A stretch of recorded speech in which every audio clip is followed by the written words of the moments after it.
धन्यवाद आप हजरात का कि आपने कष्ट किया और इतनी देर से आप हमारा इंतज़ार कर रहे थे।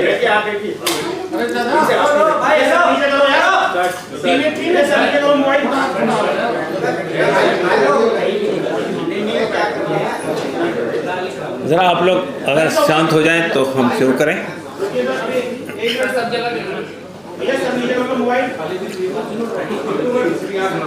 दोस्तों और साथियों, ये all India Muslim personal law board की तरफ से हमने आपको कष्ट दिया है यहाँ आने का। मेरे साथ all India Muslim personal law board के जनरल सेक्रेटरी मौलाना फजलुर रहीम मुजद्दिदी साहब मौजूद हैं, वो भी संबोधित करेंगे आपको। इस वक्त में आपको कष्ट देने की एक वजह ये बनी कि आप जानते हैं कि वक्फ अमेंडमेंट बिल 2024 अब वो पूरे प्रोसेस से गुजर कर पार्लियामेंट में पेश होने वाला है। हमें जो तवक्को थी, हम जो एक्सपेक्ट कर रहे थे कि हमने इतने बड़ी तादाद में ईमेल भेजे हैं, करोड़ों की तादाद में। हमने जेपीसी से कई लोगों ने मुलाकातें की हैं, पर्सनल लॉ बोर्ड ने भी, और जितनी मुसलमानों की संस्थाएं हैं उन्होंने दिल्ली में भी और दिल्ली के बाहर जहाँ जहाँ भी जेपीसी गई वहाँ लोगों से मुलाकात करके उनसे ये बात कही कि ये जो वक्फ अमेंडमेंट बिल है, ये हमारे नज़दीक, हमने जो उसका विश्लेषण किया है उससे हम इस नतीजे पहुँचे कि ये वक्फ की प्रॉपर्टीज़ को पूरी तरह से ख़राब करता है, उसको तबाह करता है, उसको हड़प करने का ये रास्ता खोलता है। हमने एक एक संशोधन के ऊपर में जितनी तरमीमात आई थी, एक एक संशोधन का विश्लेषण किया और एक बहुत ही कंप्रेहेंसिव किस्म का डॉक्यूमेंट 211 पेज का उनको सबमिट किया था जेपीसी को। हम ये एक्सपेक्ट कर रहे थे कि चूँकि जेपीसी बनाई इसलिए गई थी कि जो आशंकाएं हैं, जो प्रॉब्लम्स हैं, जो असहमति है वो उनके सामने आए और फिर उसके बाद उसको सम्मान करते हुए उसमें वो संशोधन करें, तरमीमी बिल के अंदर यानी अमेंडमेंट बिल में भी मज़ीद संशोधन करें। हमने मेंबर ऑफ़ पार्लियामेंट से मुलाकातें की, हमने जितने भी पार्टीज़ हैं उनके ज़िम्मेदारों से मुलाकात की, हमने बीजेपी की जो अलाइज पार्टी है उनसे मुलाकात की, चंद्रबाबू नायडू जी से मुलाकात की, नीतीश कुमार जी से मुलाकातें हुई। इसके अलावा जेपीसी के अंदर जो अपोजिशन के मेंबर्स थे उनसे भी अलग अलग मुलाकातें की गई और हमने अपना पूरा पक्ष उनके सामने रखा। और हमारे सामने भी यानी जेपीसी के जो मेंबर है उन्होंने हमारी बातों से सहमति जताई थी। इवन जब हमने पेश हुए थे जेपीसी के सामने मुस्लिम पर्सनल लॉ बोर्ड, उस वक्त उसी मीटिंग में लोगों ने ये कहा था कि आपने जो डॉक्यूमेंट सबमिट किया है इसने एक पूरी तस्वीर हमारे सामने रख दी है कि आपका क्या ख्याल है कि इस तरमीम बिल से क्या नुकसान होने वाला है। हमें ये तवक्को थी, हम ये एक्सपेक्ट कर रहे थे कि इतना कुछ एक्सरसाइज करने के बाद शायद जेपीसी की जो रिपोर्ट सबमिट होगी उसमें हमारी बातों का लिहाज रखा जाएगा। हमारी बातों का तो लिहाज नहीं रखा गया, बल्कि जो अपोजिशन के मेंबरान थे उन्होंने भी 44 अमेंडमेंट में 44 अमेंडमेंट मूव किए थे, लेकिन वो तमाम रिजेक्ट कर दिए गए। देखिए, किसी भी डेमोक्रेटिक कंट्री में जब भी कोई बिल आता है पार्लियामेंट के अंदर या कोई पॉलिसी बनाई जाती है तो जो उसके स्टेक होल्डर्स हैं उनसे कंसल्ट किया जाता है। इससे पहले तक यही होता रहा 2013 तक, जब भी वक्त तरमीमी बिल के अंदर कोई अमेंडमेंट तजवीज़ किया गया तो उस मौके पर मुसलमानों से ख़ास तौर से बात की गई। 2013 में जब यहाँ पे यूपीए की सरकार थी उस मौके पर तो काफ़ी सेशंस हुए थे, सचर कमेटी की रिपोर्ट के रिकमेंडेशन भी सामने रखे गए थे और उसके बाद वो अमेंडमेंट मंजूर किए गए थे। ये पहला मौका है कि बिल लाने से पहले तो कोई भी कंसल्टेशन नहीं हुआ कमेटी के साथ में, और जब बिल पेश हो गया पार्लियामेंट में और जब अपोजिशन ने उस पर हंगामा किया और जेपीसी बनाई गई तो जेपीसी ने लोगों से कहा कि भाई आप ईमेल के जरिए अपनी बात रखिए। तो हमने लोगों को मूव किया पूरे मुल्क में कि भाई हमको अपना पक्ष रखना चाहिए जेपी के सामने। जब ये ओपन किया गया, खुला गया है, तो हमें रखना चाहिए। आपको ये सुनकर ताज्जुब होगा कि सिर्फ पर्सनल लॉ बोर्ड की कोशिशों से 3.66 करोड़ लोगों ने अपने ईमेल भेजे और दूसरी संस्थाओं की कोशिशों से तकरीबन 5 करोड़ ईमेल जेपीसी के पास में गए। इसके बाद हम लोगों ने मुलाकातें की, तो जाहिर है कि जेपीसी ने तो शायद हमारे ना ईमेल देखे हैं ना हमने जो दिया था उसको देखा है, लेकिन जब जेपीसी के अंदर जो अपोजिशन के मेंबर्स थे उन्होंने भी जो अमेंडमेंट सजेस्ट किए थे उन सबको रिजेक्ट कर दिया। कहीं डेमोक्रेसी में ऐसा होता है क्या? जो स्टेक होल्डर हैं, जो असल पार्टी है जिसको ये हिट करने जा रहा है, वो पार्टी रिजेक्ट कर रही है। पूरे देश के 20 करोड़ मुसलमानों ने रिजेक्ट कर दिया इस बिल को, लेकिन उसके बाद भी आप बिल को थोप रहे हैं और ये बात कह रहे हैं। कल भी मुझे अफसोस हुआ जेपीसी के चेयरमैन साहब का जो स्टेटमेंट आया हमारे प्रेस कॉन्फ्रेंस के बाद पटना की, कि पर्सनल लॉ बोर्ड चाहे कुछ भी करे हम तो लाने वाले हैं इसको। और ये बात कि ये इससे ये भी देखिए अजीब व गरीब उनकी गुमराही की फैलाई जा रही है। ये कहा गया कि ये जो बिल में संशोधन किए गए हैं, ये जो अमेंडमेंट लाए जा रहे हैं, इससे गरीबों का फ़ायदा होने वाला है। हमें तो कोई चीज़ ऐसी नहीं नज़र आई उसके अंदर जिससे गरीबों का फ़ायदा होता हो। उसमें यह कहा गया कि ये इसके अंदर ट्रांसपेरेंसी लाई जा रही है। ट्रांसपेरेंसी कोई बात नहीं है।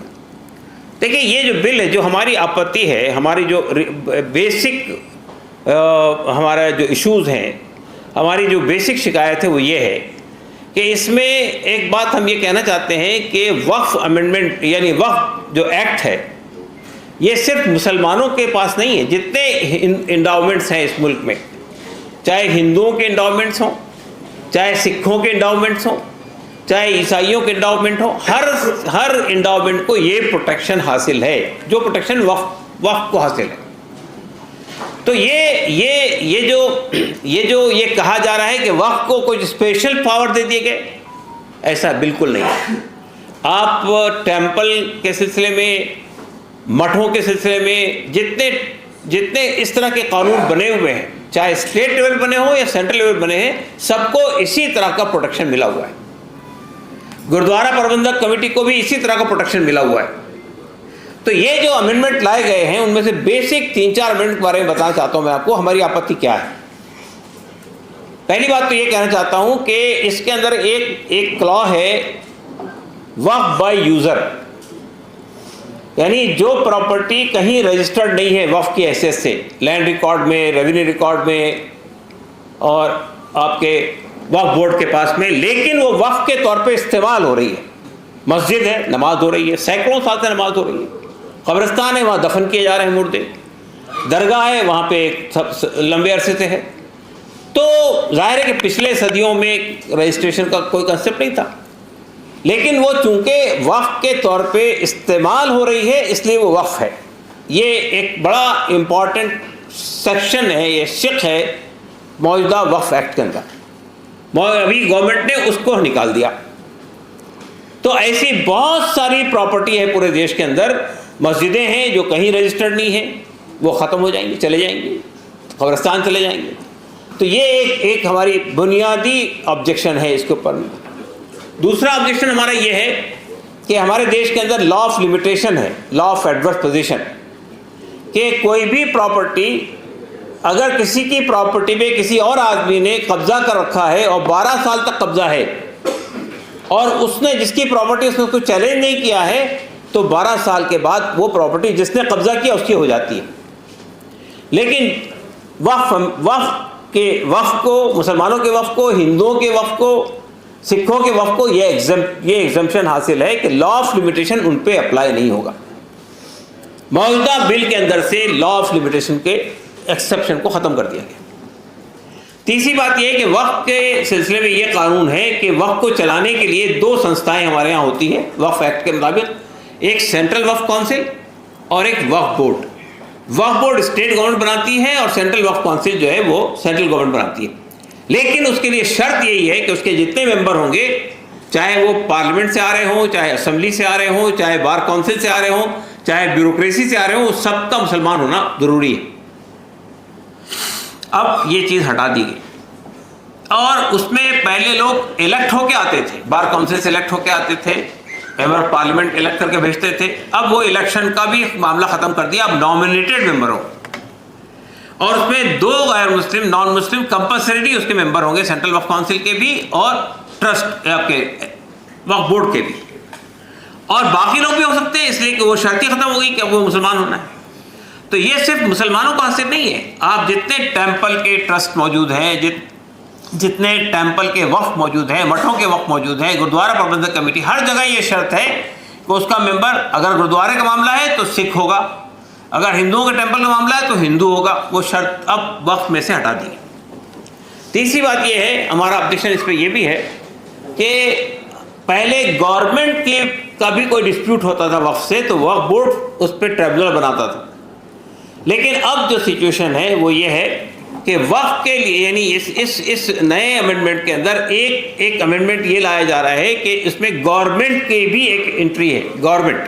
वो गवर्नमेंट सेंट्रल गवर्नमेंट भी हो सकती है, वो गवर्नमेंट स्टेट गवर्नमेंट भी हो सकती है, वो म्यूनिसिपल कॉर्पोरेशन भी हो सकती है, वो कोई सेमी ऑटोनोमस बॉडी भी हो सकती है। अगर उसका कोई क्लेम है वक्फ की किसी प्रॉपर्टी के ऊपर में तो उसका सेटलमेंट अब वक्फ बोर्ड नहीं करेगा, बल्कि वो करेगा अब कलेक्टर या डीएम उसके पास जाएगा, और डीएम अगर ये कह देगा कि ये वक्फ की प्रॉपर्टी नहीं है, ये गवर्नमेंट की प्रॉपर्टी है, तो फिर वक्फ बोर्ड से स्टेट गवर्नमेंट ये कहेगी कि आप अपने हाथ से इसको डिलीट कर दें। तो ये जो प्रॉब्लम है कि आज भी बहुत सारी वक्फ की प्रॉपर्टी पे गवर्नमेंट के कब्जे हैं। अगर ये कानून बन गया तो उसके बाद आप देखिएगा कि बहुत सारी प्रॉपर्टी पे गवर्नमेंट ही हड़प कर लेगी। इसी तरह से इसमें एक बात ये लाई जा रही है कि अगर कोई वक्फ की करना चाहता है, कोई आदमी अपनी प्रॉपर्टी को वक्फ करना चाहता है, तो उसके लिए उन्होंने ये शर्त लगा दी कि वो 5 साल तक प्रैक्टिसिंग मुस्लिम होगा। इसका फैसला कौन करेगा, कौन आदमी प्रैक्टिसिंग है कौन नहीं है, और ये एक एडिशनल किस्म की क्लॉज उसमें डाली जा रही है। तो हमारा कहना ये है कि ये जितने प्रोविजंस हैं, मैं तो सबके बारे में बात कर सकता हूँ आपसे 44 के 44 प्रोविजन के, लेकिन जो मेन ऑब्जेक्शन है वो मैंने आपके सामने रखे हैं। एक और बात उसमें यह है कि कोई पहले नॉन मुस्लिम भी वक्फ कर सकता था कोई प्रॉपर्टी अपनी, मस्जिद के लिए भी, कब्रिस्तान के लिए भी, अब वो नॉन मुस्लिम नहीं कर सके, ये इसमें एक क्लॉज लाया गया। फिर एक बात ये भी है कि पहले वक्फ की प्रॉपर्टी में हर 10 साल के बाद वक्फ बोर्ड जो है वो सर्वे करवाता था। अब सर्वे कमिश्नर अपॉइंटमेंट का इख्तियार वक्फ बोर्ड से लेकर अब जो है वो कलेक्टर के हाथ में दिया जा रहा है, डीएम के हाथ में दिया जा रहा है। फिर एक और बात यह है कि वक्फ की प्रॉपर्टी के सिलसिले में ये जो सीईओ होता है, चाहे वो वक्फ बोर्ड में हो चाहे वो आपके सेंट्रल वक्फ काउंसिल में है, सीईओ भी कभी मुसलमान होना शर्त थी, अब वो मुसलमान होने की शर्त भी हटा दी गई है। तो आप अंदाज़ा लगाइए कि ये जो वक्फ के सिलसिले में डिस्क्रिमिनेशन किया जा रहा है, हम इसलिए डिस्क्रिमिनेशन कर रहे हैं कि आपने हिंदू हम नहीं कह रहे कि आप हटाइए, इसलिए कि हम समझते हैं कि उनको भी हासिल होना चाहिए, लेकिन जो प्रोटेक्शन हिंदू इंडोमेंट को हासिल है, जो प्रोटेक्शन सिख इंडोमेंट को हासिल है, आप मुस्लिम इंडोमेंट से वो चीज़ें छीन रहे हैं, तो ये डिस्क्रिमिनेशन है, सीधा सीधा डिस्क्रिमिनेशन है। अब ये मुझे बताइए आप कि इसमें कहाँ से ये बात आती है कि हम वक्फ की प्रॉपर्टी जायदादों से जो है गरीबों का फ़ायदा पहुंचाना चाहते हैं। हालांकि पिछली गवर्नमेंट ने यूपीए की मनमोहन सरकार ने एक और प्रोविज़न पैदा किया था, वो वक्फ डेवलपमेंट कॉरपोरेशन का, कि ऐसी बहुत सारी वक्फ प्रॉपर्टी जो ऐसी पड़ी हुई है, बंजर है, कोई इस्तेमाल में नहीं आ रही है, उनको डेवलप करके उनके को उससे अच्छा किराया वसूल करके वक्फ बोर्ड की आमदनी बढ़ाई जाए।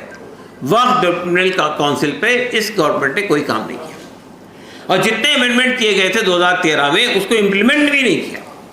तो हमारा कहना सिर्फ ये है कि वक्फ के बारे में हम लोग इतने हसास क्यों हैं। ये सवाल आपका पैदा हो सकता है कि भाई आप इतनी आपत्ति क्यों है, आपको इतने बेचैन क्यों है, आप इतना इस्तराब की इसलिए आपको। देखिए मसला सिर्फ ये नहीं है कि कोई प्रॉपर्टी जा रही है, मस्जिदें जा रही हैं, ईदगाहें जा रही हैं, कब्रिस्तान जा रहे हैं, खानखाएँ जा रही है, मदरसे जा रहे हैं। आज जबकि वर्शिप प्लेसेस एक्ट मौजूद होने के बावजूद कितनी मस्जिदों पे क्लेम किया जा रहा है आप जानते हैं। अभी ज्ञान वापी का मसला चल रहा था, उसके बाद मथुरा का मसला शुरू हुआ, अभी संभल का मसला शुरू हो गया, और ऐसी कई जगह हो रही है। तो जब आप वक्फ एक्ट में इतनी ड्रास्टिक तब्दीली कर देंगे तो उसके बाद क्या होगा, ये बात अच्छी तरह आप जानते हैं। हमारा मानना यह है कि ये सिर्फ ये नहीं होगा कि मस्जिद छीनी जाएगी, आप पूरे देश के अंदर अशांति पैदा कर देंगे, जगह जगह झगड़े होंगे, हर गली में, हर कूचे में, हर मोहल्ले में, हर शहर में ये माहौल पैदा कर देंगे। तो आप देश को किस रुख पर ले जाना चाहते हैं। ये गवर्नमेंट अगर पूरे देश के अंदर अशांति पैदा करना चाहती है, हिंदू मुस्लिम का मसला खड़ा करना चाहती है, तो ये क्या देश के हित में है। तो हमने ये अपनी बात को कम्युनिकेट करने के लिए, हुकूमत तक अपनी बात पहुंचाने के लिए जितने रास्ते अवेलेबल थे सबका इस्तेमाल किया। अब आखिरी चाराए कार के तौर पर हमने ये फैसला किया कि हमने अभी 8 तारीख को एक बड़ा धरना दिया है विजयवाड़ा में। कल हमारी एक बड़ी प्रेस कॉन्फ्रेंस थी पटना के अंदर, और हमने अभी अनाउंस कर दिया था कि हम 13 तारीख को जंतर मंतर पे भी धरना कर रहे हैं।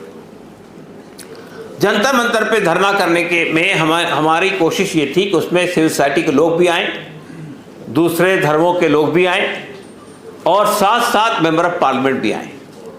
बहुत सारे मेंबर ऑफ पार्लियामेंट ने वादा कर लिया था उसमें आने का, लेकिन कल ही इत्तला मिली कि 13 तारीख को होली की वजह से हॉलीडे डिक्लेयर हो रही है पार्लियामेंट की। चूँकि होली रात में 13 तारीख की रात में जलाई जाती है, तो हमने जब 10 तारीख के लिए मांगा था जगह, तो पुलिस कमिश्नर के यहाँ से ये कहा गया था डिप्टी डीसीपी पार्लियामेंट स्ट्रीट से कि आप 10 को नहीं कर सकते हैं, इसलिए कि आपको 10 दिन पहले एप्लीकेशन करनी चाहिए थी। तो होते होते वो 13 तारीख अनाउंस दी गई थी हमको। तो 13 तारीख की दी गई थी। उस वक्त भी हमारे जहन में नहीं आया था कि उस दिन होली का त्यौहार है या होली का दहन होने वाला है। तो फिर भी हमने ये कहा था कि हम 1 बजे तक वो सब मामला ख़त्म कर देंगे और हम 1 बजे लोगों को लौटा देंगे। लेकिन जब अब पार्लियामेंट को भी छुट्टी कर दी गई और बहुत सारे मेंबर ऑफ पार्लियामेंट है जिन्होंने कहा था हमसे कि हम आएंगे उस प्रोग्राम में, तो उन्होंने ही ये हमसे गुजारिश की कि आप इसको आगे बढ़ा दीजिए। तो अब हम 17 तारीख को जंतर मंतर पे धरना कर रहे हैं, और उसमें जैसा कि आप जानते हैं कि जितनी भी हमारी पर्सनल लॉ बोर्ड है, जमात इस्लामी है, जमतुलमा है, जमीयत अहले हदीस है, मिली काउंसिल है, मुशावरत है, इनकी जो सेंट्रल लीडरशिप है उसको हमने बुलाया है, और सिविल सोसाइटी के लोगों को बुलाया है, मेंबर ऑफ पार्लियामेंट को बुलाया है। तो हम एक चाहते ये कि इस देश का जो बुद्धिजीवी वर्ग है वो अपनी बात रखे विस्तार के साथ में हुकूमत सामने। हो सकता है कि शायद बर्फ़ पिघले और हुकूमत को समझ में आ जाए कि ये एक बहुत ही ख़तरनाक खेल वो खेलने जा रही है। हम समझते हैं कि ये एक पूरी कम्युनिटी पे अटैक है। बीजेपी का तो जो तरीक़ा है वो आप जानते हैं कि किस तरह से समाज को बांटकर वोट हासिल करने की कोशिश की जाती है, घृणा पैदा की जाती है, नफ़रत पैदा की जाती है, कम्युनल टेंशन पैदा किए जाते हैं।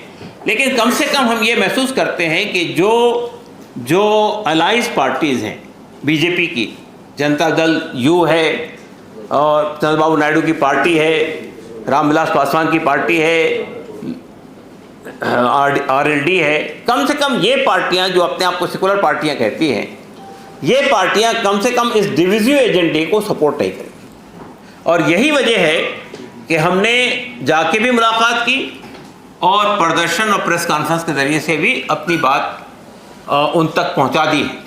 और अब फाइनल तरीक़ा ये है कि हम ये 17 तारीख को दिल्ली के जंतर मंतर से भी अपनी बात देश के सामने भी, और इसके साथ साथ पार्लियामेंट के सामने भी, रूलिंग पार्टी के सामने भी और अपोजिशन पार्टी के सामने भी विस्तार साथ रखेंगे। धन्यवाद। एक मिनट वगैरह को आपने निमंत्रण दिया 17 का? एक मिनट, मैं चाहता हूं कि कुछ बातें हमारे जनरल सेक्रेटरी साहब की तरफ से भी आ जाएं, उसके बाद फिर आपके सवाल करिए हमको।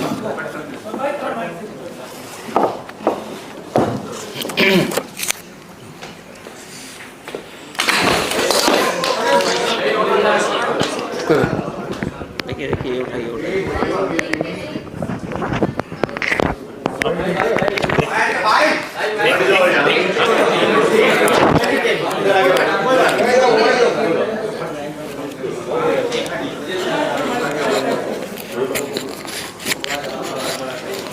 देखिए, असल में ये मुल्क जो है वो एक सेकुलर मुल्क है, एक डेमोक्रेटिक कंट्री है।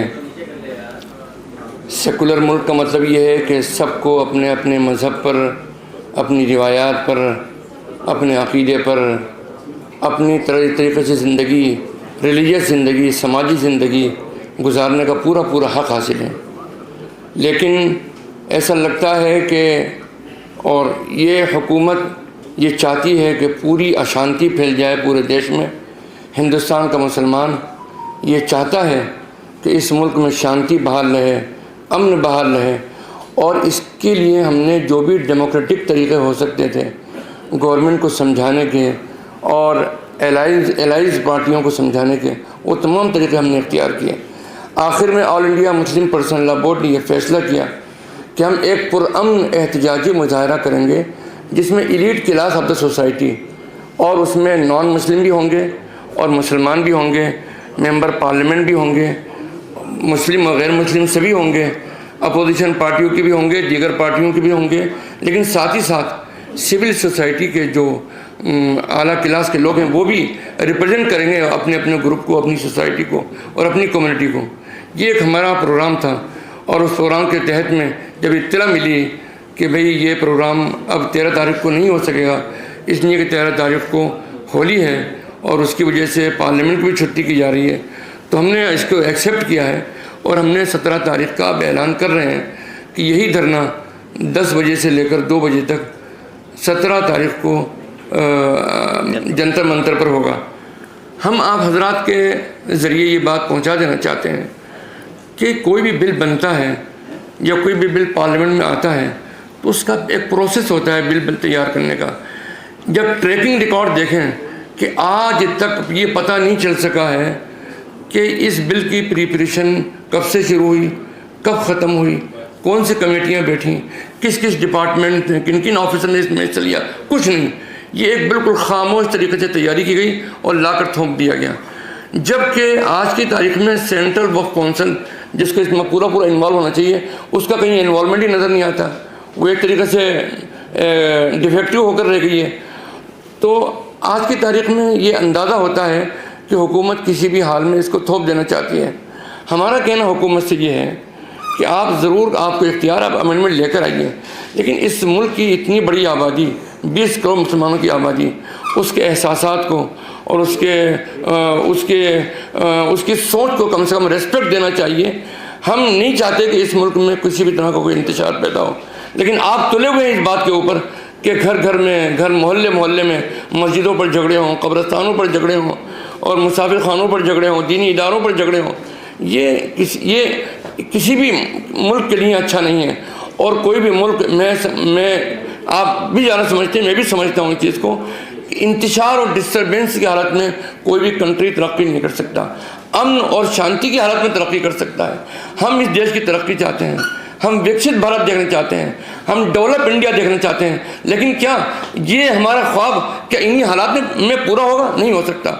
हम ये चाहते हैं हुकूमत से और बहुत एहतराम से ये बात कहना चाहते हैं कि यकीनन इक़्तिदार आपके हाथ में, डिसीजन आपके हाथ में, लेकिन आपने पूरा प्रोसेस को एक एंटी मुस्लिम एनवायरनमेंट क्रिएट करके और बेचारे भोले भाले हिंदुओं को भी ये बात समझा दी है कि ये देश के हित में है। मैं ये बात कहना चाहता हूँ हमारे हिंदू भाइयों से भी कि ये देश के हित में नहीं है ये अमेंडमेंट, बल्कि देश के ख़िलाफ़ हैं, अनकॉन्स्टिट्यूशनल है। हम उसकी 42 जो अमेंडमेंट हैं उनकी मुखालफत करते हैं और कोई भी इसमें एक दफ़ा ऐसी नहीं है जो हमारे लिए एक्सेप्टेबल हो।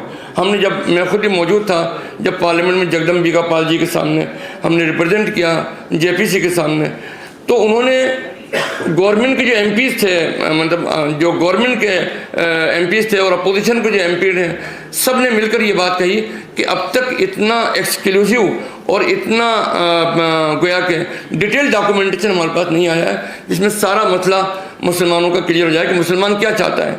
बहरहाल हमने ये बात कही है और हम इस बात को अपने एहतजाज के ज़रिए, जो कि हमारा एहतजाज 17 तारीख को होगा और पुरअमन होगा और शांति तरीके से होगा, और हम ये चाहते हैं कि इस मुल्क में शांति बरकरार रहे।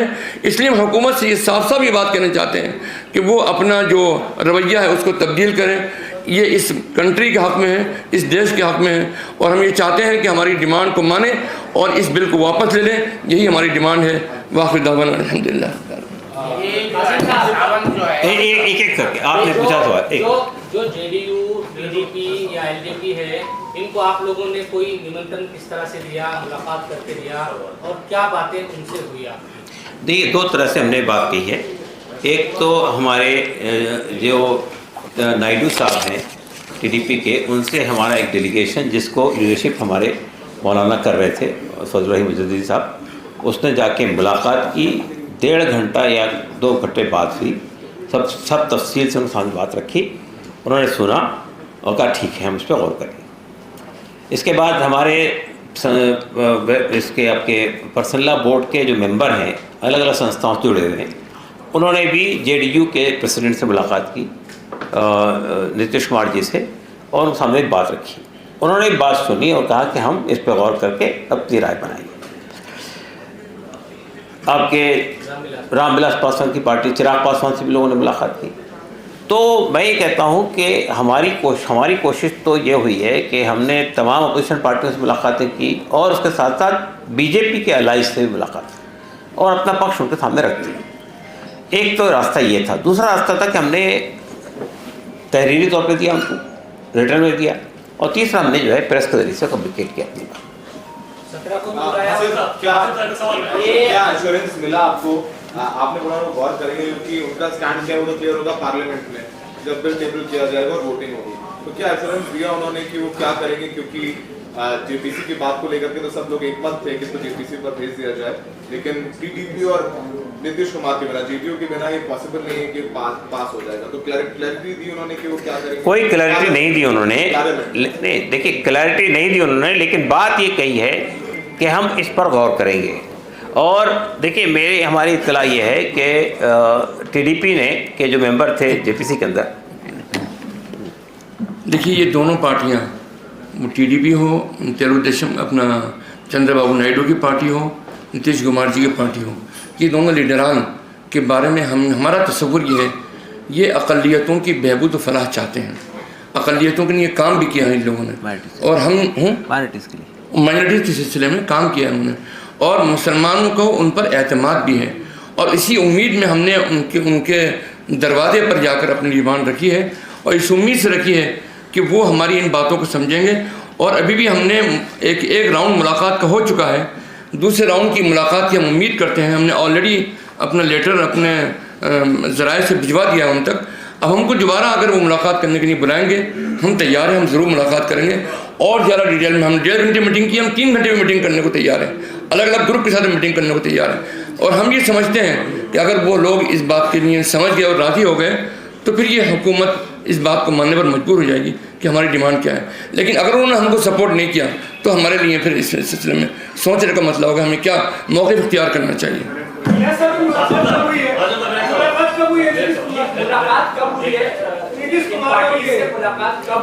देखिए, ये जो मुलाकात आपके चंद्रबाबू नायडू से किस तारीख में बोला? चंद्रबाबू नायडू से तो जनवरी में हुई थी। नहीं, जनवरी में हुई थी चंद्रबाबू नायडू से मुलाकात, और नीतीश कुमार जी से मुलाकात हमारे अलग अलग ग्रुप इमारत शरिया के लोगों ने और दिल्ली काउंसिल के लोगों ने, वो बोर्ड के मेंबर भी हैं, उन्होंने पर्सनली जाकर उनसे मुलाकात की है पिछले महीने के। मेरा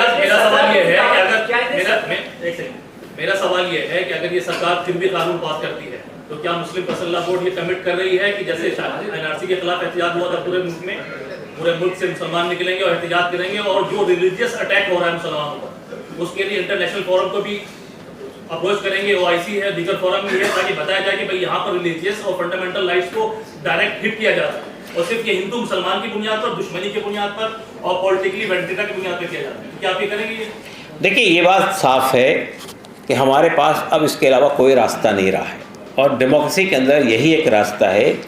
और हमारे सामने अभी एक मिसाल मौजूद है कि किस तरह हमारे किसान भाइयों ने 1 साल तक दिल्ली के बॉर्डर पर धरना दिया था, और हुकूमत को मजबूर होकर वो तीनों फार्मूलाज वापस लेने पड़े थे।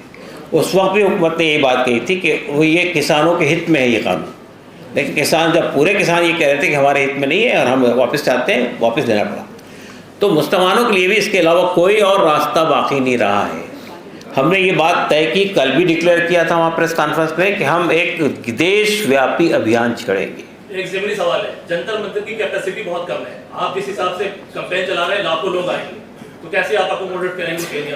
देखिए, असल में हमारी कोशिश ये है, मैंने आपको फिर भी ये बताया है कि ये जो धरना है जंतर मंतर का, हमारी कोशिश ये है कि वो लीडरशिप का धरना रहे, और उसमें हमने मुसलमानों की ऑर्गेनाइजेशन के जितने जिम्मेदार हैं हर सतह के उनको बुलाया है, सिविल सोसाइटी के लोगों को बुलाया है, और आदिवासी, दलित, OBC की संस्थाओं के जिम्मेदारों को बुलाया है, माइनॉरिटीज़ के लोगों को बुलाया है। तो हमारी कोशिश तो यही है।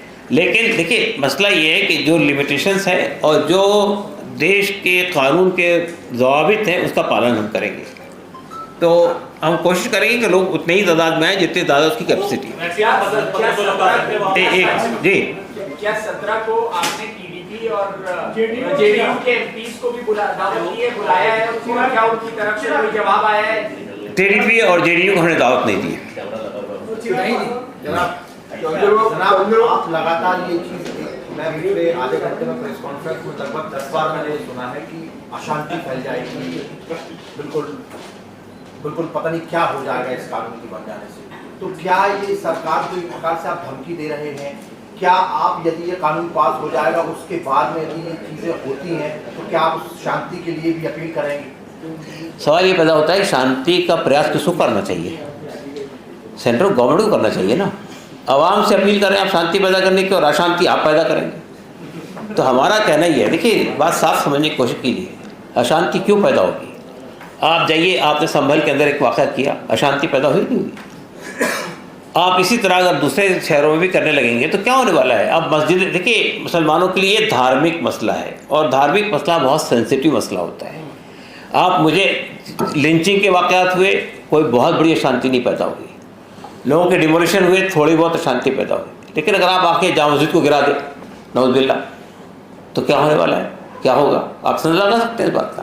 इसलिए मैं कह रहा हूँ कि ये गवर्नमेंट की जिम्मेदारी है कि देश के अंदर अशांति न पैदा हो। पब्लिक की जिम्मेदारी नहीं है, ये गवर्नमेंट की जिम्मेदारी है। कई बार 13 तारीख का जब आप लोगों ने ऐलान किया ठीक होली से एक दिन पहले, तो ये कहा गया कि अगर होली में किसी तरीके से बाधा पहुंचाएंगे या इस तरीके के कुछ हालात बने तो अगले ईद भी नहीं मनाने देंगे।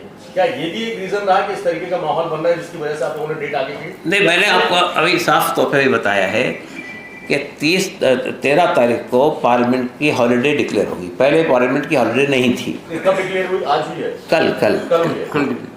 तो इस वजह से कई मेंबरान पार्लियामेंट ने फ़ोन करके हमसे कहा कि हम आना चाहते हैं, अगर आप इसको अगर पोस्टपोन कर दें तो ये one of the basic reason postponement का है।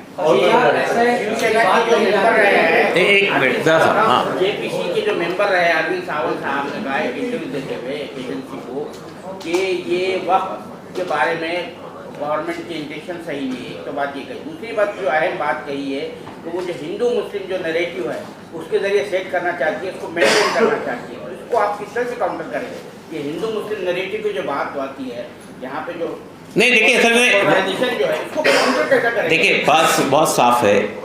वक्फ का इशू जो है वो हिंदू मुस्लिम इशू है ही नहीं सिरे से, वो तो मुसलमानों का मसला है। तो हमारी कोशिश ये है कि देखिए मैंने बताया आपको, अभी मेरा बेंगलोर में, उससे पहले बॉम्बे में, उससे पहले दिल्ली में भारतीय बहुजन अलायंस जो कि दलित आदिवासी ओबीसी की एपेक्स बॉडी है, उनके साथ 3 रिश्तों में हमारी बातें हुई। उसके बाद हमारी सिख पर्सनल लॉ बोर्ड के साथ गुफ्तगू हुई, हमारी अकाल तख्त के लोगों के साथ बात हुई है, हमारी जो है आर्च बिशप से गुफ्तगू हुई है, और सब ने ये आशंका जताई है कि अगर ये वक्त में अमेंडमेंट आया तो अगला नंबर हमारा लग सकता है। लगे या ना लगे हम आपके साथ हैं, तो वो लोग सब रहेंगे इसके अंदर। और मैंने बताया सिविल सोसाइटी के लोग रहेंगे, सिविल सोसाइटी में सब लोग शामिल हैं, हिंदू है, मुसलमान है, सिख है, ईसाई है। तो ये कहीं से भी हिंदू मुस्लिम इशू हमारे तरफ से बिल्कुल नहीं है।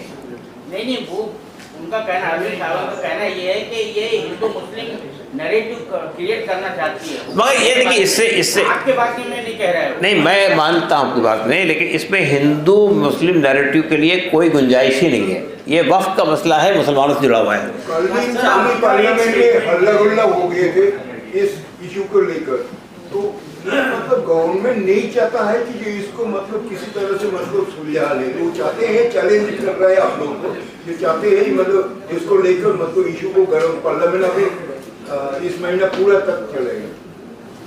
ये तो गवर्नमेंट से पूछिए, आप मुझसे क्यों पूछ रहे हैं गवर्नमेंट क्या चाहती है?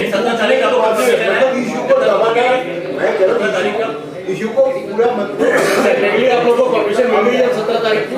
17 तारीख की बात हो गई है आज जीसीपी से। मैं अभी आने में देर जो हो रही थी मेरी उसी वजह से हो रही थी। सर आपको लेना हो कि मतलब 17 तारीख की परमिशन आपके पास नहीं है इसलिए आप प्रोटेस्ट नहीं करते? नहीं, अभी तक तो ऐसी बात नहीं है। हाँ, आपका एक बयान चर्चाओं में इसमें आप बोल रहे हैं कि अगर ये बिल पास हो जाता है तो देश को शाहीन बाग में बदल जाएगा। इसका कॉन्टेक्स्ट अगर आप दे देंगे किस तरह? देखिए पहली बात, कल प्रेस कॉन्फ्रेंस हुई थी पटना में। मैंने जब ये बात कही पटना के जर्नलिस्टों के सामने कि अगर ये बिल मंजूर हो गया तो हम देशव्यापी अभियान छेड़ेंगे, तो उस पर एक जी न्यूज़ के पत्रकार ने पूछा, मैं नाम इसलिए ले रहा हूँ कि वही चीज़ चल रही है मार्केट में, उन्होंने ये पूछा कि तो गोया आप शाहीन बाग बनाना चाहते हैं? तो मैंने उनसे कहा, देखिए शाहीन बाग बनाने की बात तो मैंने नहीं कही, हमने कहा देशव्यापी अभियान छेड़ेंगे। और मेरे नज़दीक शाहीन बाग भी एक पीसफुल और डेमोन्स्ट्रेशन था, तो उसमें कोई गलत बात नहीं थी, उसमें कहीं हिंसा नहीं हुई, कहीं कुछ नहीं हुआ, पूरा डेमोन्स्ट्रेशन पीसफुल था, वो भी देशव्यापी था। तो अगर आप शाहीन बाग समझते हो तो शाहीन बाग समझिए, लेकिन हम तो देशव्यापी अभियान छेड़ने की बात कर रहे हैं। सर, जिस तरह से डेट रखी गई है, पहले आगे बढ़ाई गई है और आगे बढ़ाई गई है, तो हिंदुत्ववादी जो संगठन है वो भी इसके समर्थन में अपना प्रोटेस्ट जाहिर करने की बात करें, तो ऐसे में जो सिचुएशन है उसको कैसे टैकल करेंगे अगर ऐसा? देखिए, हमारी जिम्मेदारी यह है कि हम अपने तरफ से पीस मेंटेन रखें, कोई उत्तेजित भाषण न दें, कोई उत्तेजित बात न करें। हमारे तरफ से हम इसके अश्योरेंस देते हैं आपको, हमारी तरफ से ऐसी कोई बात नहीं। रहा मसला दूसरे फरीक का, उसको हम ये कहना चाहते हैं कि आपका इशू है ही नहीं, आप क्यों खामखा परेशान हो रहे हैं? ये इशू तो हमारा ही है ना, हमारा लड़ाई किसी समुदाय से नहीं है, हमारी लड़ाई पार्टी इन पावर से है, हमारी लड़ाई हुकूमत से है, अवाम से तो नहीं है, किसी समुदाय से नहीं है, किसी ग्रुप से नहीं है। तो इसलिए हमारा कहना ये कि उन सब लोगों से मेरी अपील है जो लोग इस तरह के बात कर रहे हैं कि भाई ये आपका इशू नहीं है, हमारा और आपका कोई झगड़ा नहीं है इस मामले में, हमारी तो झगड़ा जो है वो हुकूमत से है। और कल को आपके साथ भी अगर होगा, यानी हिंदुस्तान के मठों के साथ में, हिंदुस्तान के टेम्पल के साथ में, गुरुद्वारों के साथ में होगा, तो हम आपके साथ खड़े होंगे, हम भी आएंगे मैदान में। बहुत बहुत धन्यवाद। अच्छा भाई, बहुत बहुत शुक्रिया, धन्यवाद आप